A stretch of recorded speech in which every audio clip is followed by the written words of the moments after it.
Olá!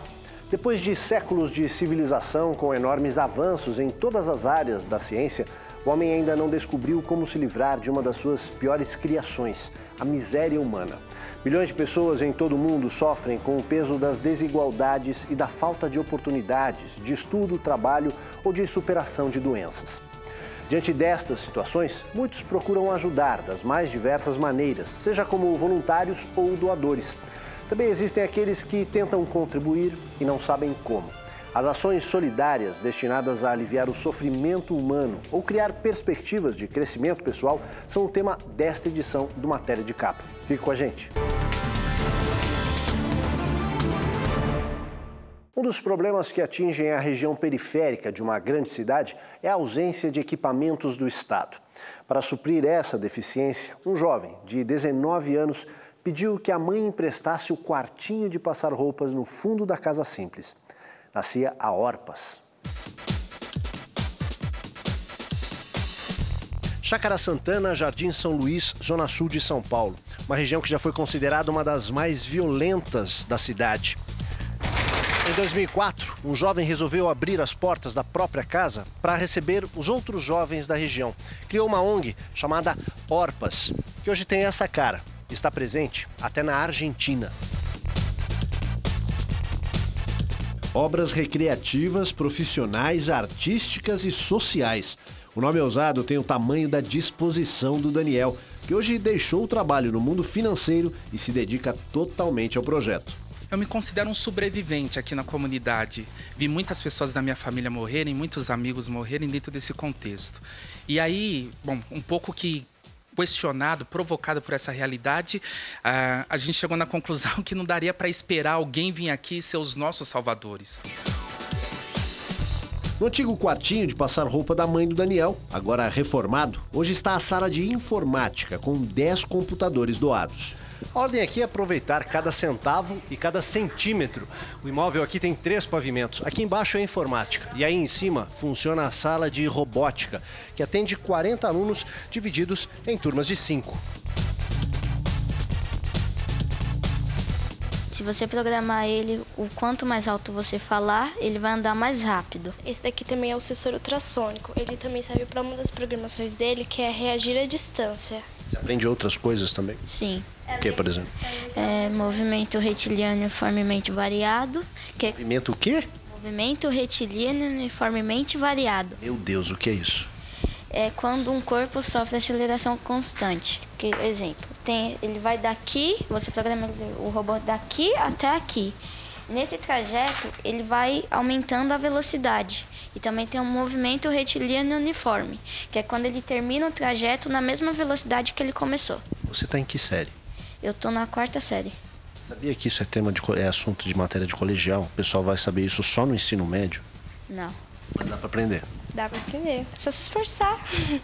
A Orpas está sempre em movimento acelerado. Já atendeu mais de 1.000 crianças, jovens e adultos desde 2005 e hoje atinge 300 pessoas da Zona Sul de São Paulo. Está até em Córdoba, na Argentina, onde replica o modelo de protagonismo social pelos próprios moradores de áreas carentes. E recebe gente de outros países que quer aprender a fazer a diferença lá no seu pedaço. Eu acho que é um crescimento pessoal muito grande, porque eu vou voltar para Lima cheia de muitas experiências novas e muitas ideias novas também. O intercâmbio já é conhecido há muitos anos, há muitas décadas na classe média. O que eu acho maluco é a gente colocar pobre para fazer intercâmbio. A gente já tem aqui uma dúzia de pessoas que teve a oportunidade de circular Noruega, Finlândia, Venezuela, Argentina, por conta de parcerias que a gente desenvolve com a União Europeia e cooperação com outros projetos sociais pelo mundo. Uma dessas pessoas é a Luana, que aos 14 anos foi à Argentina representar o grupo e trouxe muita coisa na bagagem. Tudo lá foi importante, mas uma coisa que eu não tinha antes de ir pra lá era a certeza que ser pobre é legal. Antigamente eu não queria quase nada da minha vida, mas agora eu quero fazer coisas boas pra mim e para as pessoas da comunidade, pessoas que moram na favela, pessoas que moram na periferia. Uma dessas coisas é o microcrédito e a adoção de uma moeda própria do bairro, que eles criaram para manter a riqueza lá mesmo. A moeda social é muito simples no funcionamento. Qualquer pessoa pode vir aqui na Orpas, ou comprar algum produto, ou se quiser, inclusive, trocar dinheiro pela moeda. Porque R$1 é uma moeda Orpas. E tem estabelecimentos que aceitam a moeda e tem estabelecimentos que dão desconto quando você compra com a moeda Orpas. Se o comércio começa a ter mais circulação de clientes, ele precisa contratar mais gente. E geralmente os comércios da região contratam pessoas da região. O que começou com a doação do quartinho de passar roupas e do tempo do Daniel, hoje se mantém graças a doadores que garantem o trabalho. Uma filantropia, se ela não interagir com o terceiro setor, com as organizações sociais sérias, a gente não consegue desenvolver de uma forma boa a nossa atividade na comunidade. A Orpas é uma grande fomentadora de sonhos. O nosso slogan é sonhar não paga imposto. Então, quando as pessoas elas chegam aqui no projeto, a primeira coisa que a gente quer resgatar nela é a capacidade de sonhar. Então, a gente começa a plantar no coração dessas crianças os sonhos. E aí, através dos sonhos, o indivíduo empoderado, todo o restante da transformação acontece naturalmente. A realidade dura e violenta das periferias afeta a capacidade de aprendizado das crianças. Uma pedagogia nova pode devolver a elas a atenção e o gosto pelo saber. É o que está em prática no projeto Uerê, no Complexo da Maré, uma das maiores favelas do Rio de Janeiro. O Complexo da Maré é formado por 17 comunidades com mais de 200 mil pessoas. É uma região que ainda não foi pacificada, não tem a presença das UPPs. A realidade dessas crianças, os relatos que elas trazem de violência, é muito difícil representar em palavras, mas aqui dentro, um outro mundo é possível. 1, 2, 3 little angels, 4, 5, 6 little angels. Essa é apenas uma das 12 etapas que as crianças do Uerê cumprem todos os dias. O objetivo é exercitar o cérebro. Ivone criou um método que chama de Pedagogia Uerê Melo depois de anos de pesquisa. Você tem que preparar o cérebro para poder armazenar a informação primeiro na memória curta e armazenar na longa. Se você não teve esses estímulos quando tinha que ter, você não tem vocabulário adequado, você não tem compreensão, você não tem lógica. Então a criança não pode aprender. Esse, para mim, é uma das tragédias do Brasil. É o número de crianças nas escolas públicas ou particulares também desse país com um não aprendizado. Eu quero que vocês me digam o nome de um bioma brasileiro. Floresta Amazônica. Peraí, nós temos vários. Floresta Amazônica. Tira um. Além dos exercícios que ajudam as crianças a entenderem e memorizar o conteúdo curricular, há outras atividades, como a capoeira,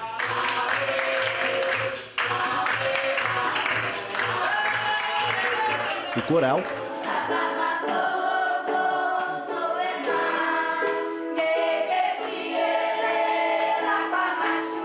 e as aulas de informática. Aqui é a sala de informática, os alunos. Estamos fazendo uma planilha Excel, trabalho aqui, cada um.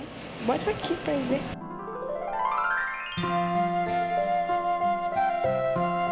Você entrou aqui no Uerê, tipo, vai fazer o quê? Como? Eu tinha muita dificuldade na escola, sempre estudei em escola pública, eu tinha muita dificuldade mesmo. Entrei com o objetivo de reforço escolar. E a pedagogia Uerê Melo se multiplica. Olha, a experiência tem sido fantástica, porque ela replicado no Rio de Janeiro em 150 escolas, dentro de favelas, replicado em Recife, em escolas na mesma condição, e em janeiro, na Ilha do Marajó. Para as crianças, bom, é melhor deixar que elas contem. O Uerê é uma escola que ensina as pessoas a estudar, tira as pessoas da rua para parar de ser escrever, para aprender a escrever. Nós temos um grande emprego quando crescermos. Para ser uma pessoa na vida. É isso aí. Muito bem. Tchau. Jovem, financeiramente resolvido e com uma ampla rede de amigos. Ele tinha tudo para levar uma existência voltada para o que muitos consideram como um lado bom da vida, mas fez a opção pela solidariedade, para ajudar as pessoas que precisam e, ao mesmo tempo, abrir caminhos para aqueles que desejam ajudar e não sabem como. Foi assim que nasceu o Instituto ASE. Bairro Pedreira, zona sul de São Paulo. O que começou com barracos de madeira na década de 1980, ganhou alvenaria nos anos 90. Agora é hora dos detalhes, que dão dignidade à moradia e a seus ocupantes. O projeto Afago atende crianças e jovens no contraturno escolar, mas resolveu ajudar também as famílias, com pequenas, mas importantes reformas. A gente vai conhecer agora uma das casas que vão receber os investimentos do projeto. Aqui mora a Carla, tudo bem? Com 3 irmãos e os 2 pais. Um dos problemas é aqui no banheiro, olha só. Não tem luz. E o que é que acontece com o chuveiro, Carla? O chuveiro não esquenta direito. E esse chuveiro não esquenta direito por causa disso aqui, olha só. Aqui na entrada tem toda essa fiação. É o único jeito de ter eletricidade aqui, Carla? É. Esse monte de fios aqui, olha só, vai sumir, vai desaparecer. O objetivo justamente é fazer essa recuperação de casas que têm problemas assim essenciais, né? Como a parte elétrica, a parte de encanamento e o próprio aproveitamento do espaço, porque uma escada como essa não permite subida de móveis, dificulta muito o dia a dia da família. Então esse é o objetivo principal. Cada família pode receber até R$2.000 e a mão de obra é feita pelos próprios moradores. Antes, o projeto construía apenas 2 casas por ano. Hoje já são mais de 80. Os recursos vêm de um benfeitor que chegou aqui através do Instituto ASE. E foi em vielas como esta que a ideia do Instituto apareceu. Quando eu falava que eu separava uma parcela do meu patrimônio anualmente para reformar exclusivamente casas, eu notava que outras pessoas do meu meio falavam que, olha, eu admiro demais o seu trabalho, mas eu me comovo muito com leucemia, por exemplo. Você não quer me ajudar a encontrar bons projetos sociais em leucemia que tenham impacto, transparência, solidez e gestão para a gente fazer um processo organizado? Eu falei, claro, pode ser que está surgindo uma boa ideia para fazer essa ponte entre físicas de alto poder aquisitivo e o terceiro setor. Porque sem essa ponte eu estou mais que convencido que não funciona.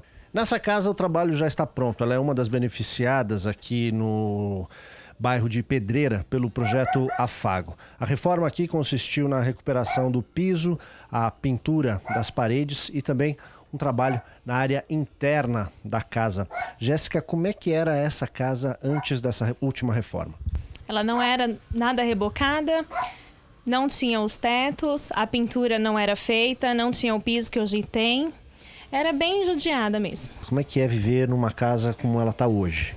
Ah, melhora muito, né? Até a vergonha de às vezes trazer alguém aqui eu tinha. E hoje em dia, depois da reforma, melhorou demais. O brasileiro, de um modo geral, ele é caridoso. Quem pede, ele realmente contribui, faz a sua doação. O que falta é organizar um legado familiar, uma causa única, que ele se torne um advogado dessa causa por muitos anos. Nenhum país tem uma história de filantropia tão diversificada e tão cheia de personagens curiosos como os Estados Unidos. Um deles é o criador da rede de free shops. Ele já doou mais de $6 bilhões e marcou um prazo para se livrar do restante da sua fortuna. Chuck Feeney has led an extraordinary life. Atualmente, com 81 anos, Charles Feeney, ou Chuck para os mais próximos, decidiu há muito tempo que não precisa de muito dinheiro para viver. Em 30 anos, ele doou $6 bilhões e 200 milhões de dólares. Graças a uma bolsa de estudos que ganhou por ter servido na Força Aérea Americana durante a Guerra da Coreia, conseguiu ingressar na Universidade de Cornell, em Nova York. Formado em administração, ganhou outra bolsa para estudar na França. Foi lá que teve a ideia, que mais tarde iria lhe abrir as portas da fortuna. Começou vendendo cigarros, bebidas e perfumes para tripulantes dos navios americanos que passavam pelo Mediterrâneo. Em 1960, abriu com um sócio seu primeiro free shop no aeroporto de Honolulu, no Havaí. O seguinte, em Tóquio, foi um sucesso. Daí em diante, a rede se expandiu por mais de 100 países. Em 1982, 2 décadas após o início do negócio, ele decidiu que não precisava de todo o dinheiro que ganhava. Criou a Atlantic Foundation, mais tarde batizada de Atlantic Philanthropies. Desde então, passou a distribuir montanhas de dinheiro para projetos educacionais e de saúde. A Universidade de Cornell, onde só pôde estudar graças a uma bolsa do governo, recebeu $350 milhões destinados à criação de um centro de pesquisas de alta tecnologia. Também criou um fundo para distribuir bolsas para estudantes pobres. Em 1996, vendeu sua parte na rede Duty Free Shop para o bilionário francês Bernard Arnault, do grupo Louis Vuitton. Aos 81 anos, Cheney leva uma vida pacata em Dublin, na Irlanda. Veste roupa simples e usa um relógio de $15, que, segundo ele, mostra a mesma hora que um relógio de ouro. Recentemente, separou uma pequena fatia da sua fortuna, $5 milhões, para passar o restante de seus dias e marcou um prazo para distribuir o que sobrou.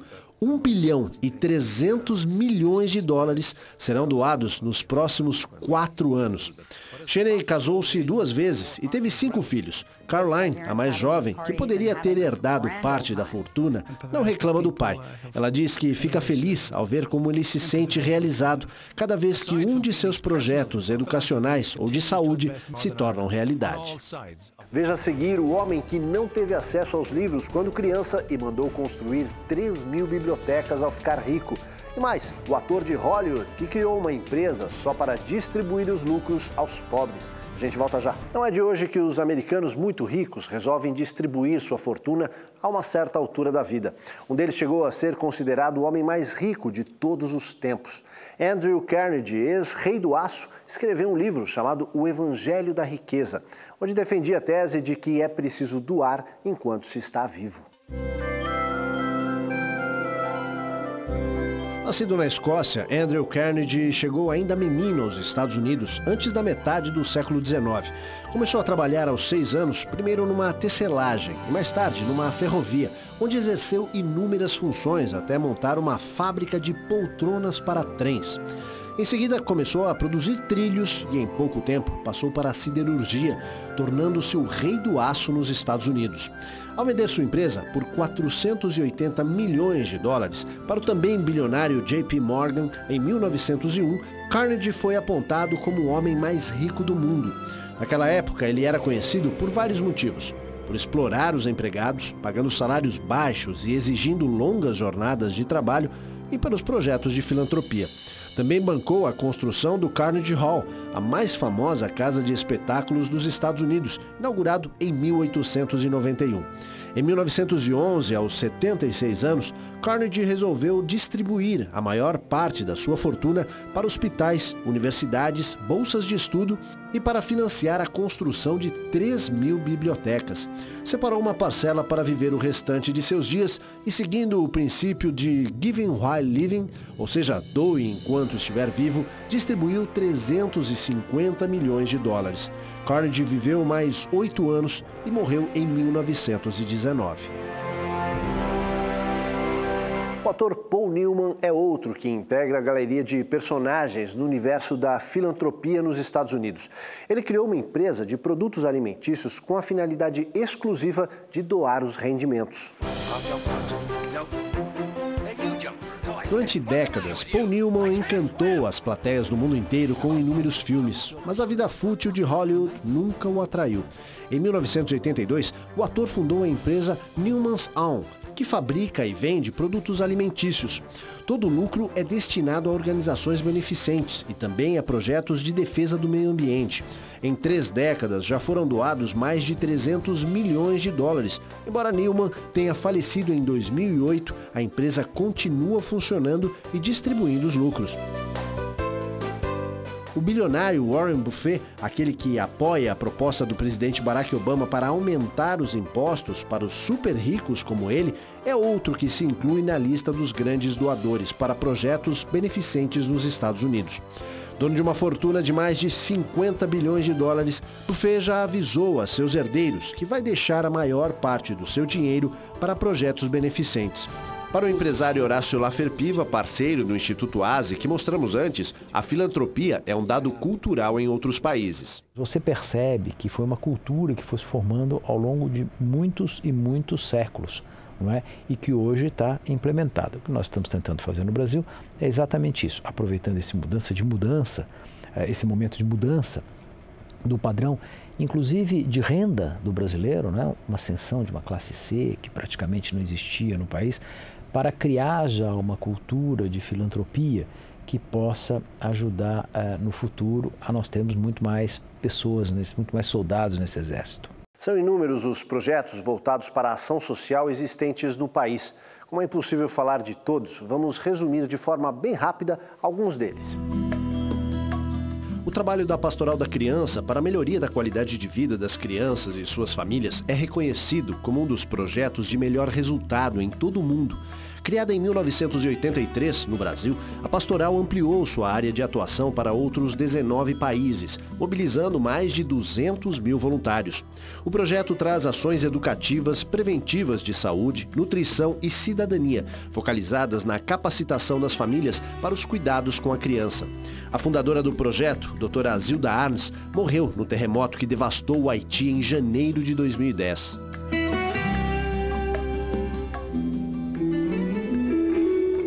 Outro projeto de grande alcance social é a Orquestra Jovem Heliópolis, do Instituto Bacarelli, com sede em São Paulo. O programa oferece formação musical e artística para cerca de 1.200 crianças e jovens da comunidade. Os alunos têm aulas de teoria e técnica, com a possibilidade de praticar em orquestras e corais profissionais do Brasil e do exterior. Todos podem se especializar em um instrumento ou canto. Veja a seguir mais alguns exemplos de ações sociais de grande alcance no Brasil. A gente volta já. Evitar que crianças com doenças crônicas tenham que voltar ao hospital. Essa é a missão da ONG Saúde Criança. Apesar do nome, aqui não tem criança. O foco está na família. Além de oferecer cursos profissionalizantes, pelo menos uma vez por mês, as mães ou pais comparecem para outra atividade. Depois de uma palestra inicial, eles são atendidos individualmente por advogados, assistentes sociais e psicólogos. Todos são voluntários, tem até consultor financeiro. O atendimento é para os familiares das crianças que são pacientes da Santa Casa de São Paulo. A ideia é garantir que, depois da alta, elas tenham como continuar o tratamento, evitando condições de vida que agravem o quadro. A saúde da criança é muito além do que a saúde física em si, né? Uma família que não tem o que comer, que não tem dinheiro para comprar um remédio, que ela não tem a atenção dos pais, ela muitas vezes acaba ficando muito mais doente e voltando para o hospital com uma frequência muito maior do que ela deveria. Seja por conta de uma goteira que tem em casa, seja por conta do antibiótico que ela não pôde comprar, ou pelo feijão que ela não tem no dia a dia. E todo o trabalho depende dos recursos arrecadados com doação. Todo o trabalho do Saúde Criança é feito sem apoio nenhum do governo, só com apoios financeiros de doações. Então são doações de pessoas físicas, de instituições privadas, empresas, só que muitas vezes, principalmente para as organizações que estão começando, o apoio de empresas é muito complicado.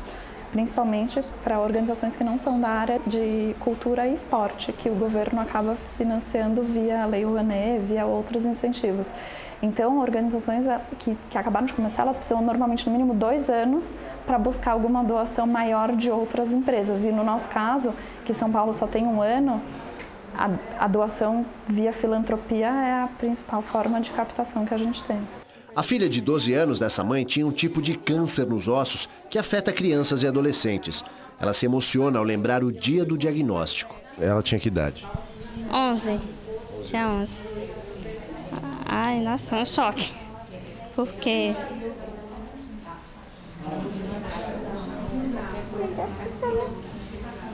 Para quem passa pela angústia de ver os filhos doentes, a ajuda é fundamental. Ajuda bastante, porque a gente abre mais. Tipo, se você ficar só ali naquele mundo, dentro de casa, né? Você não conhece outra pessoa, outras ideias. É mais ou menos assim, né? Dá um apoio? Dá um apoio. Por isso que eu tô aqui, né? Agora, como você me falou, o pior já passou, né? O que você espera agora, daqui para frente? Ai, que... Cada dia melhor, né? Que nunca mais volte. A conversa e as dicas dos voluntários aliviam a dor e apontam um caminho para um futuro melhor, ainda mais depois do sucesso da cirurgia da filha. A vida vai melhorar? Vai sim. Tá melhorando já. Tá melhorando. Vamos ver agora mais alguns projetos de ação social existentes no país. São milhares de pessoas que abrem mão de seu tempo ou do conforto e vão à luta para cuidar dos outros. Hospitais de São Paulo, Recife e Belo Horizonte abriram as portas para que palhaços vestidos de médicos possam trabalhar. Os Doutores da Alegria surgiram em 1991, levando risadas e brincadeiras às crianças hospitalizadas. Esse encontro da cultura da alegria estimula a melhora das crianças, além de potencializar relações saudáveis entre os pais e os profissionais da saúde. Boa tarde. Olá. Já passou algum meteorologista aqui hoje? Uma das organizações de maior prestígio no país é a Associação de Assistência à Criança Deficiente, a ACD. Criada há mais de 60 anos, a entidade desenvolve um trabalho destinado a promover a prevenção, habilitação e reabilitação de pessoas com deficiência física, especialmente crianças, adolescentes e jovens, favorecendo a integração social. Para o empresário Horácio Laferpiva, que foi presidente da ACD, a filantropia pode ajudar a romper o muro da desigualdade e a resgatar a tremenda dívida social do país. Esse é o momento de nós fazermos a nossa própria derrubada do muro e usarmos a filantropia para conseguir resgatar essa dívida e, obviamente, aproveitar esse extraordinário ativo que nós temos no Brasil, que é a diversidade.